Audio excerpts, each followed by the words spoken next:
Assalamualaikum warahmatullahi wabarakatuh. Hai adik-adik semuanya, jumpa lagi bersama Kak Febri di channel YouTube Febri Dio.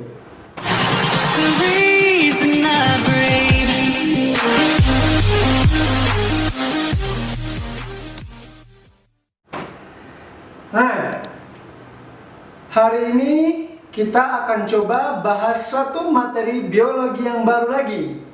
Nah, kalau sebelumnya kita sudah bahas beberapa materi biologi.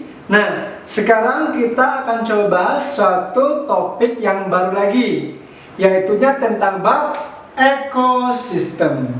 Nah, sebelum kita belajar ekosistem, semuanya pasti sudah mengenali apa itu ekosistem, ya kan? Nah, ekosistem itu sendiri dibagi menjadi dua macam. Ada namanya ekosistem daratan dan ada juga namanya ekosistem perairan.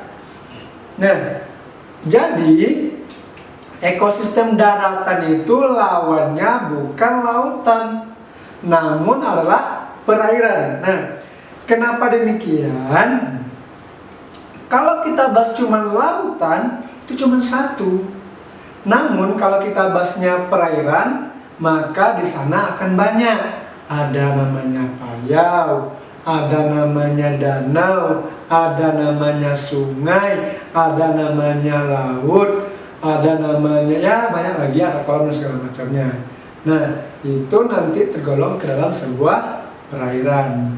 Nah, namun pada materi kali ini kita akan fokus bahasanya tentang komponen-komponen penyusun sebuah ekosistem. Nah, jadi pada ekosistem tersebut ada dua komponen utama penyusunnya. Ada dia komponen abiotik, ada lagi namanya biotik. Nah, tentunya kalian sudah memahami dan sudah sangat paham tentang ini. Namanya juga bio. Bio itu adalah hidup.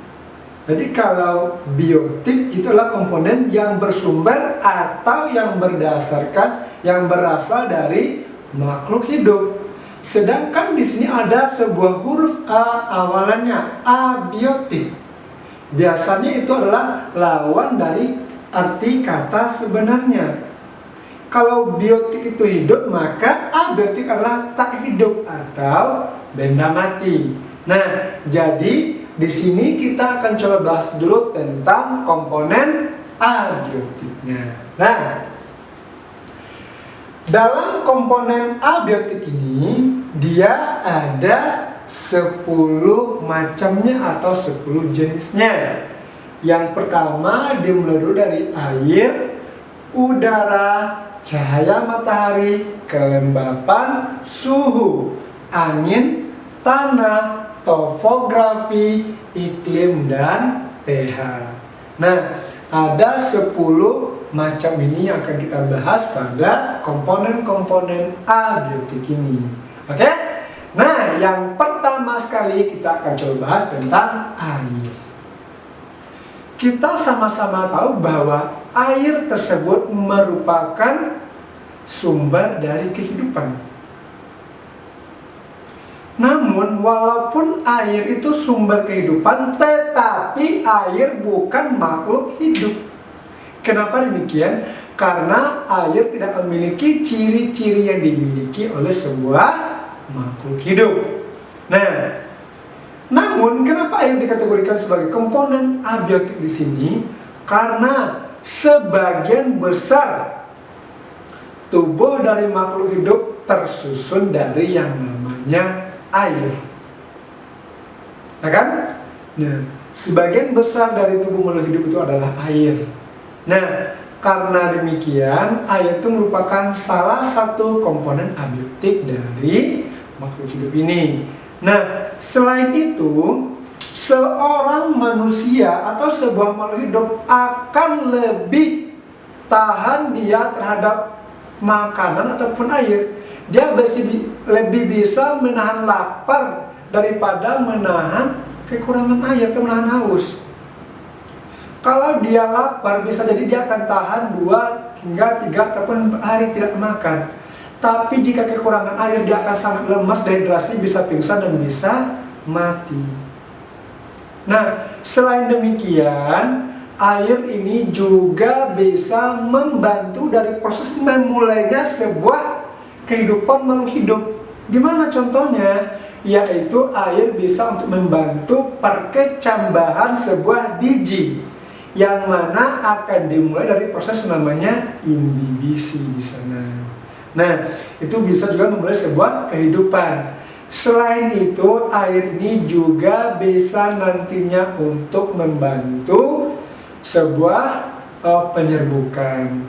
Nah, dan banyak lagi hal lainnya. Apa contohnya? Banyak juga makhluk-makhluk hidup yang lainnya yang hidup di dalam air. Makanya dari itu air ini sangat penting, sangat berguna dalam sebuah komponen ekosistem. Ya. Nah. Kemudian udara. Udara ini sangat banyak sekali kandungannya. Ada nitrogen, ada karbon dioksida, ada oksigen, ya kan? Nah, semuanya itu berfungsi, bukan hanya sembarangan saja. Contoh kecilnya, nitrogen ini akan sangat berperan atau akan membantu dalam pembentukan protein. Lalu karbon dioksida. Karbon dioksida bukan hal sembarangan, tapi dia sangat berguna. Untuk apa gunanya? Karbon dioksida ini akan berperan atau akan berguna dalam proses membantunya sebuah fotosintesis bagi tumbuhan itu khususnya ya. Nah, kemudian oksigen. Oksigen ini adalah hal yang sangat penting sekali bagi makhluk hidup untuk melanjutkan kehidupannya. Kenapa demikian? Karena makhluk hidup bernafas menggunakan oksigen, butuh oksigen tadi. Walaupun kita bernafas dengan paru-paru, tapi di sana membutuhkan yang namanya oksigen. Nah, lalu ada lagi namanya cahaya matahari. Loh, cahaya matahari apa gunanya? Harus kita ketahui bahwa cahaya matahari tersebut merupakan sumber energi utama dan sumber energi terbesar yang ada di bumi ini. Nah, kenapa demikian?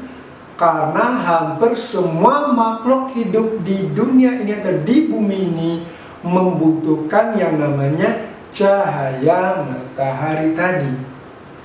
Cahaya matahari itu sangat banyak manfaatnya. Contohnya kita coba di sini, tumbuhan. Tumbuhan di sini jika tidak ada cahaya matahari untuk membantu proses fotosintesisnya, maka dia akan terganggu, bahkan tidak bisa untuk melakukan proses fotosintesis.